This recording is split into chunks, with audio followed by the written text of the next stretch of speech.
So when I started making videos, I didn't realize that TikTok was now allowing long form. So a lot of my stuff was rather rushed, and I'd just like to recap a little bit, right?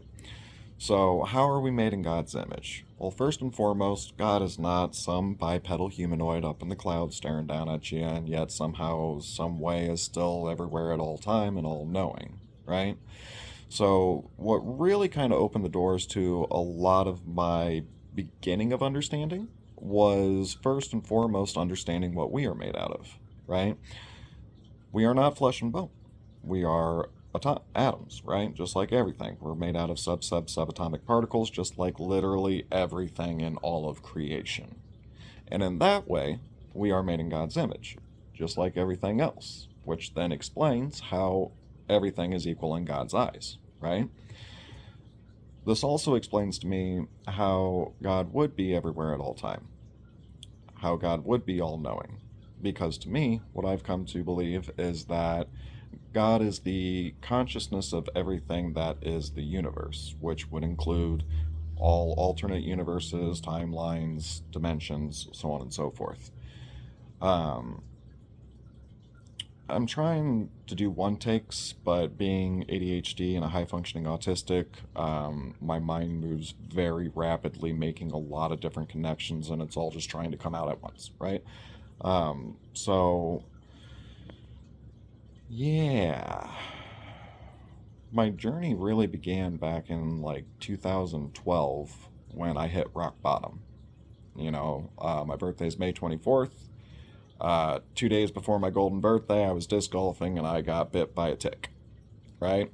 So literally, I wake up my birthday morning and I have like 103-degree fever, coughing, vomiting, extreme aches and pains in all my joints. Like the way that I like to describe it was if you think Unbreakable, Samuel L. Jackson's character, Mr. Glass, I believe was his name.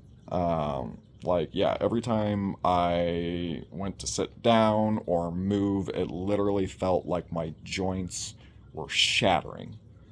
Um, it was absolutely horrible. Like I would not wish Lyme disease on anybody unless it has like a similar effect like it did to me and just completely reshapes your whole freaking life, right?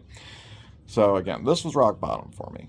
All right, I've been at McDonald's for 9 months. I'm almost 200 pounds, the heaviest I have ever been.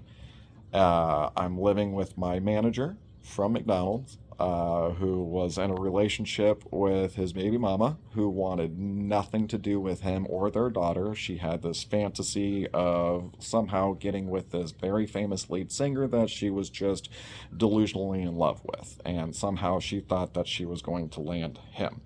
So, like, I'm literally dying and getting to listen to that. Not only that, but my best friend, who we were dating for about a year and a half, left me because I was a compulsive liar due to who my family is, they're better. Um, Obviously, a lot's changed in the last going on 12 years, but again, this was really the beginning of my journey. It's like it's my golden birthday. I'm 200 pounds, greasy, nasty skin and hair, living with my manager, who is a fantastic guy, just a sweetheart. And watching him go through all of that, and yeah, and then literally,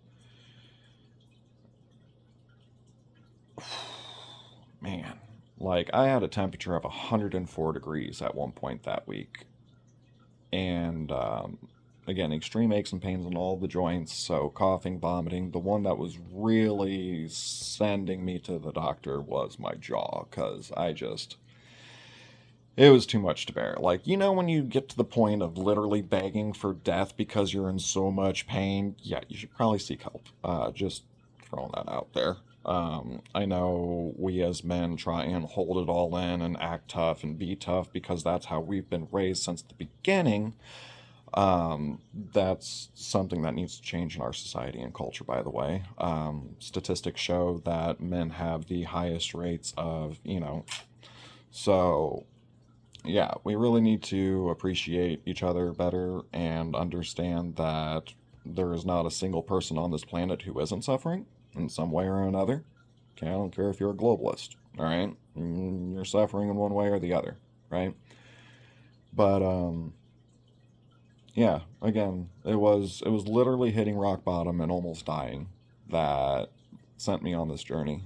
And through that, I learned about sacred geometry or cymatics, which is the interaction of frequencies, um, and just so many things. It's interesting that there's a separation between religion and science when it was actually my understanding of physics that helped me to understand aspects of many religions and cultures and what they were actually trying to say. Because that's the thing. It's like, how do you just teach morals to somebody like a child who doesn't understand language, right? You teach them through story. You teach them through parables. You teach them through similes, metaphors, so on and so forth. So again, it was actually through my understanding of physics and science that I was able to kind of piece things together that were being intuitively provided to me through our guides and guardians and angels, right? Um, yeah. I don't know where I'm going with this video. But hey, thanks for watching. And now that I know that I can do long form and so on and so forth, I'll probably repost some of my videos so that way it doesn't seem like I am just literally rushing to hit that minute time frame and then stop recording, right? Um, so yeah, we'll see how this all plays out.